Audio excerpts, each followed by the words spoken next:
রামনবমী উপলক্ষে রবিবার পুরসুরার সোদপুর থেকে পশ্চিমপাড়া গৌরীয় মঠ পর্যন্ত আয়োজিত হচ্ছে এক বিশাল শোভাযাত্রা। তার আগে শনিবার সন্ধ্যায় মিছিলের রুট ঘুরে দেখলেন আরামবাগ এসডিপিও সুপ্রভাত চক্রবর্তী, পুরসুরা থানার ওসি শুভজিৎ দে ও অন্যান্য আধিকারিকরা। বাহিনী নিয়ে বাইকে চড়ে পুরো রুটের নিরাপত্তা ব্যবস্থা খতিয়ে দেখেন তাঁরা। প্রশাসনের তরফে জানানো হয়েছে, রামনবমীর দিনে এলাকা জুড়ে কড়া নজরদারি থাকবে, মোতায়েন থাকবে অতিরিক্ত পুলিশ। যে কোনো রকম বিশৃঙ্খলা এড়াতে সব রকম প্রস্তুতি নেওয়া হয়েছে।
আস্তে আস্তে আস্তে আস্তে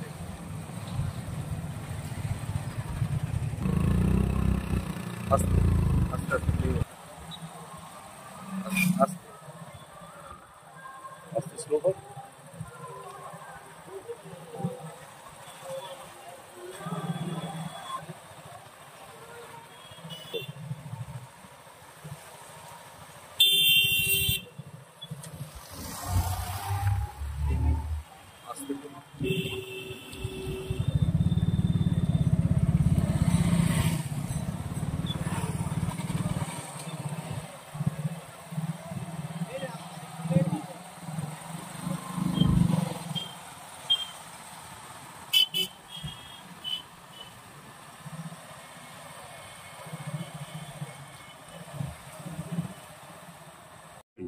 আমাদের মূল লক্ষ্য থাকে যাতে সামাজিক যে ভারসাম্য আছে সেটা সকল প্রকার পরিস্থিতিতে বজায় থাকে। সেই উদ্দেশ্যেই আমাদের বিভিন্ন সুরক্ষার দিকগুলো খতিয়ে দেখা দরকার। সেই হিসেবে আমরা যেখান দিয়ে রামনবমী প্রসেশন যাবে সেই এলাকাগুলো আমরা পরিদর্শন করলাম এবং প্রয়োজনীয় যেগুলো আমাদের করা উচিত সেগুলো আমরা আলোচনা করে নিলাম। প্রশাসন তো নিষেধাজ্ঞা জারি করেছে যে অস্ত্র নিয়ে আপনার মিছিল করা যাবে না। তাহলে যদি অস্ত্র নিয়ে মিছিল করে প্রশাসন কি তৎপর হবে?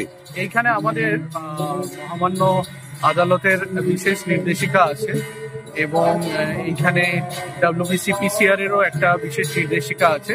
সেগুলো আমরা আমাদের যখন আলোচনা হয় বিভিন্ন সংগঠনগুলোর সাথে, যারা বের করবে তাদের সাথে আলোচনা হয় এবং সেই প্রেক্ষিতে আমরা তাদেরকে পরিষ্কার একটা জানিয়ে দিই যে এটা মহামান্য আদালত এবং আমাদের WBC-PCR এবং ওয়েস্ট বেঙ্গল পলিউশন কন্ট্রোল বোর্ডের যে নির্দেশিকাগুলো সেগুলো সব জানিয়ে যাবে, সবাই অবহিত আছে। আরামবাগবাসীর জন্য এলো দারুণ খবর। এখন আরামবাগের নপাড়া ফুটবল মাঠের কাছেই খুলে গেছে ক্যাম্পার ডিস্ট্রিবিউটার পয়েন্ট। তাই আরামবাগ থানার অন্তর্গত সমস্ত ব্যবসায়ী ভাই বোনেদের জানানো যাচ্ছে, আপনারা যদি ক্যাম্পা প্রোডাক্ট নিয়ে ব্যবসা করতে চান তাহলে আর দেরি না করে এখনই যোগাযোগ করুন। আর খুচরো ক্রেতারা যদি কাছাকাছি কোথাও ক্যাম্পা সফট ড্রিঙ্কস না পান তাহলে চিন্তা নেই, এক ফোন করুন, আমরা পৌঁছে দেব আপনার এলাকায়। যোগাযোগ করুন আরামবাগ নপাড়া খেলার মাঠের কাছে। মোবাইল নম্বর 814534115573 এবং 8768338084। আরামবাগে এখন থেকে ক্যাম্পা মানেই তাজা স্বাদ।